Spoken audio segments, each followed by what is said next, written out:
Good morning, everybody. This is Jeff Carver and Rob Fanny. Jeff Carver right here, Rob Fanny here with our first of many Road to Real surf, weather, and climate talks on the way down to Real Water Sports. Jeff, can you go ahead and give yourself an introduction?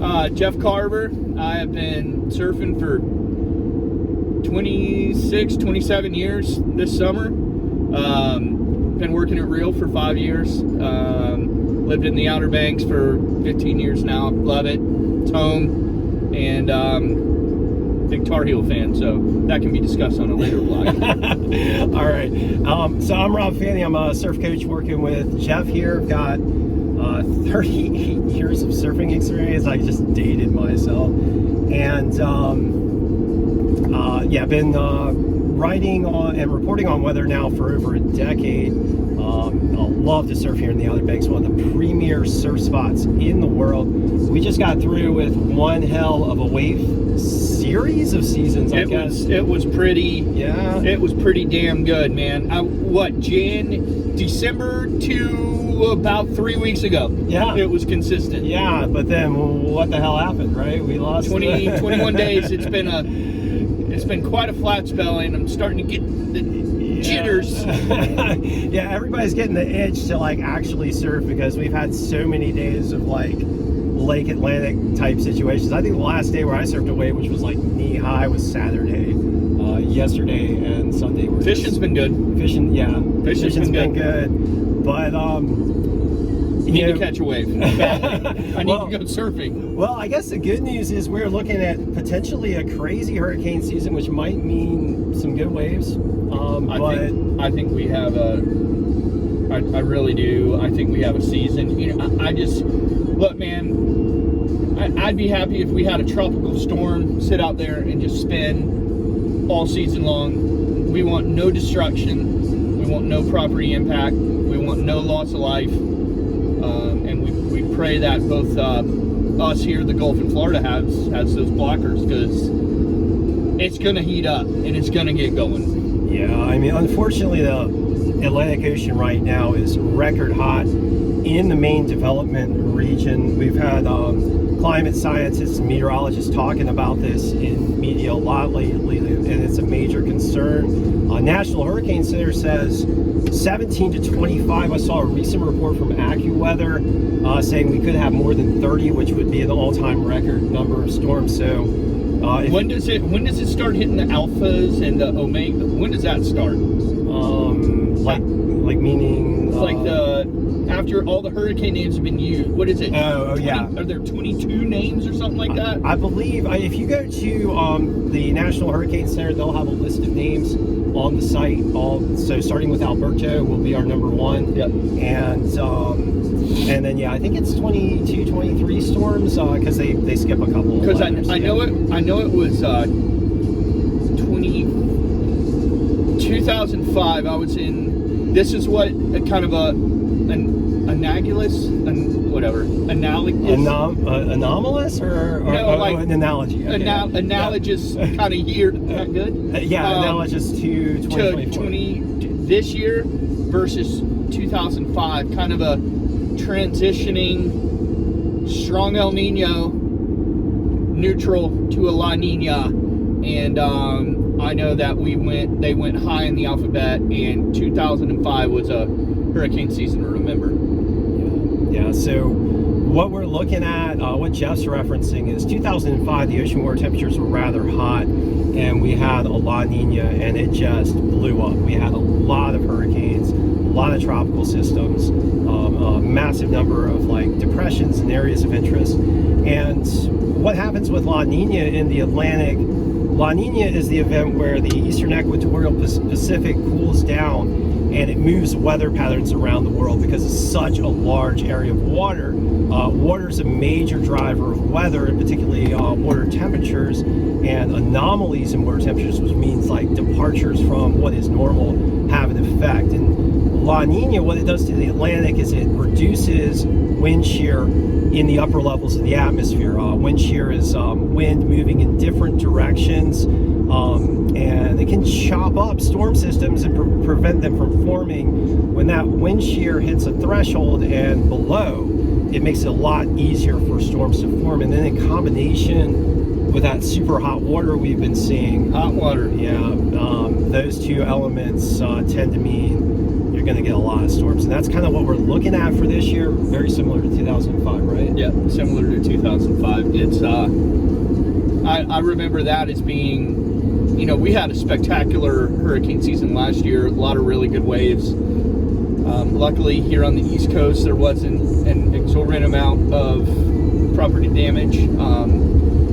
However, the difference of last year's hurricane season going on to this year's climate removed is the situation that I haven't seen the beaches as fragile as they are right now. We have been really, really dealt a big blow with erosion effects.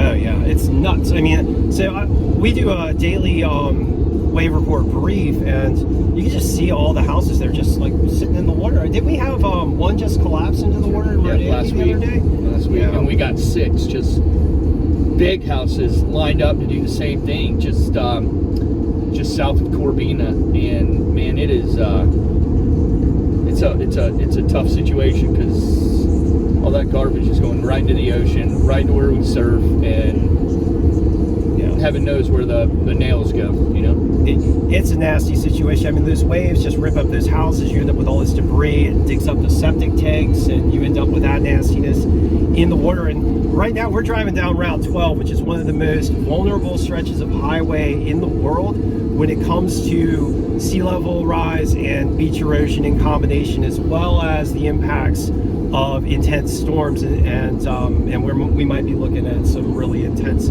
cyclones here in a stretch of road and in a stretch of communities that have already felt impacts from just normal variation, like high tides. I mean, the other day there was no swell when we went and checked it, and there was no swell in the water, and it was lapping up on the dunes. No swell, lapping up on the dunes. That to me is a red flag. We got a big problem, because it's not going to take much to take that road out. No, it is not. We're going to pass over Oregon Inlet Bridge and head down the really vulnerable section of Route 12 in just a few minutes here, and we're going to show you guys some of the more vulnerable sections if we get the chance. Yep. But yeah, I mean, at high tide, you just stick your head over the dune line, and there's just swells slamming against the this like narrow set of dunes, and right on the other side you've got your highway, and I mean that's your basic infrastructure right there. And then on top of that, you've got communities like Rodanthe, Buxton, any other communities right now suffering? Frisco and Hatteras. Frisco and Hatteras Village. Hatteras Village can get cut off with hardly any swell in the water, and one of the, I would say, if not the most vulnerable part of Highway 12 right now is north part of Ocracoke, where the ferry comes in, because that zone with a high tide cycle, the road can get closed, and them facing southeast is that's the predominant swell direction that we get in hurricane season. So I hate to say it, but get your Ocracoke trips in right now, because that road could get pretty beat up this fall. Yeah. So what we're saying is we might be excited about some waves, but we really have a lot of hope that our communities hold together through what is predicted to be a pretty potentially gnarly hurricane season. We're going to hope those storms stay offshore and just be wave makers for us, particularly here in the fragile Outer Banks. We in the coaches meeting we had the other day, we talked about everyone putting together a hurricane preparedness kit, and I think that everyone needs to have their 5 gallons of just fresh water put aside, canned goods, canned foods, non-disposables, non-perishables, any of that kind of stuff. I think that this year is, a lot of people will always, we don't need that, we can leave, we can get off the island. Sometimes if you wait too late, you can't. So Yeah, I think having hurricane kits is going to be a critical aspect to this season. This stretch of road here, Route 12, all it takes is about 3 feet of water rise above normal high tide. Normal high tide here is moving up to cut off this road. And it's the prettiest part of our drive right here. Yeah, it's so gorgeous. I mean, it's just right on the edge of civilization, guys. It's beautiful wildlife, beautiful wetlands. Absolutely flat. And completely flat. We have Lake Atlantic situation confirmed from... There isn't a wave in the inlet. Yeah, we are in the doldrums. It is apparently the calm before the storms. Do we have anything on the horizon? I looked today, and it seems that there's a little bump in the forecast on Surf Captain. Hopefully something will happen. We've consistently had Surf Captain and some of the wave monitors, such as Surfline, predict a swell like 2 to 3 days out, but so far it hasn't materialized. So it's kind of like waiting for the swell that is predicted 2 to 3 days, and the bar keeps getting moved 2 to 3 days on. But right now it's saying Thursday and Friday might be a swell, so we shall see. But yeah, it's been an epic period of Lake Atlantic. Yeah, Lake Atlantic. I mean, we had such a good set. We got the hurricane swell in August, and ever since then, that's 9-10 months. It's been consistent with not more than, I'd say, the max would be 8 to 10 days. Yeah, and then we just keep cruising, get another swell. Yeah, but now we're in the doldrums and waiting with a little bit of bated breath ahead of what is predicted to be this gnarly hurricane season. Hopefully, it looks like the models are predicting more potential Gulf Coast impacts, Florida impacts, but we don't want to see anybody under the gun from a major hurricane, particularly with that really gnarly hot Atlantic able to spin up those rapidly developing storms and extraordinarily powerful storms. But here we are right now on Pea Island. I'm gonna just tilt the camera here so you guys can see this fragile dune line beside us. We're starting to get into the area where the dunes are really fragile. This dune line has been built up artificially. What they've done is they've taken a lot of sand from the sound side of the road, and you can see where it's been scooped out, and dumped it over on the ocean side of the road. Clearly not a sustainable prospect for keeping Route 12 open. They're just using the sand here that's available, and if you get any kind of high tide or even a minor nor'easter, just scoops a bunch of that sand out from the dune line on the ocean side and just washes it into the ocean, into the inlets, and that's what we've been seeing lately. There it is. Someone's stuck. There they are. Oh man. Oh geez. Rite of passage here, getting stuck in the sand. Two on the pavement. Keep 2 on, you'll be good. Keep 2 on the pavement. Jeff, you did want to talk. You talked a bit about erosion. Did you want to talk a little bit more about these locations here? So we're coming up at the ranger station beach access up here, and this is where we would go over, and the water would just be lapping up against the dune at high tide. This is the spot coming up that they really put a lot of emphasis and effort on keeping this part of the dune strong, because this is the absolute furthest eastern point in North Carolina, meaning we are as far out in the ocean right here as you can be, and coincidentally the ocean wants to take back this land, so we are approaching that right now. Yeah, this is a bit of a famous spot on the Outer Banks here at Ranger Station. There's a wreck of the old Oriental, and there's a boiler that's exposed just offshore, so it kind of provides a landmark here where the swell is strongest as it moves in to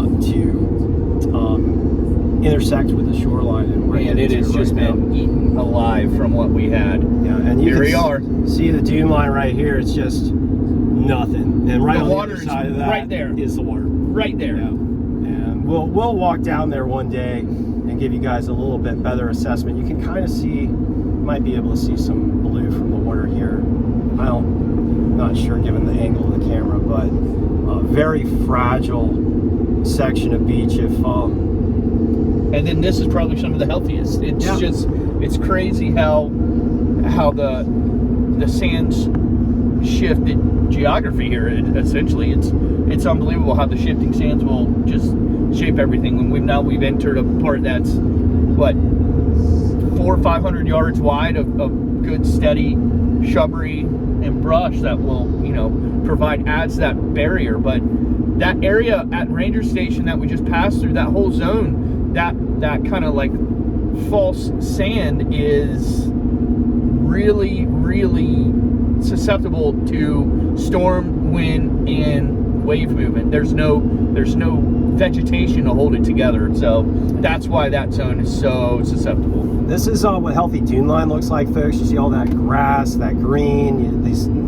beautiful natural environment. This is what pretty much all the dunes looked like when I was a kid driving down Route 12 here. Now there's huge sections of it where it's just that false dune line that Jeff was talking about, accentuating that vulnerability that we've been talking about.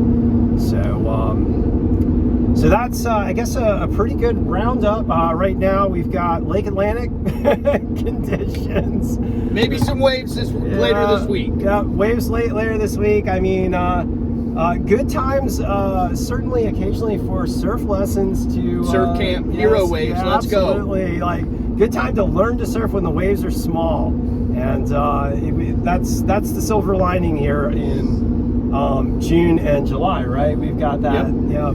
So Lake Atlantic, but good time for surf camp, and looking forward to what is expected to be a very active hurricane season due to that transition to La Nina and those record hot water temperatures. Lots of concern, lots of local concern here about roads and houses. So I guess this is our first road to Rio. Any final thoughts there, Jeff? You can reach us at 252-987-6000 for surf lessons and surf camps, or you can see all the information online, www.realwatersports.com, and you can come learn with the best. We'll get you going. Come surf with us. We got an expert surf team, some of the best surfers in the U.S. Camps, number 10 now? Number 10 in the U.S. Yeah, some of the best surfers in the U.S. on the team, and a massive amount of knowledge and just experience, all combined from a lot of different backgrounds here. Just a wonderful team. So fun to get into the water. We all love it. Come enjoy surfing safari with us here at Real. It's going to be awesome, dudes. Take care. See you guys.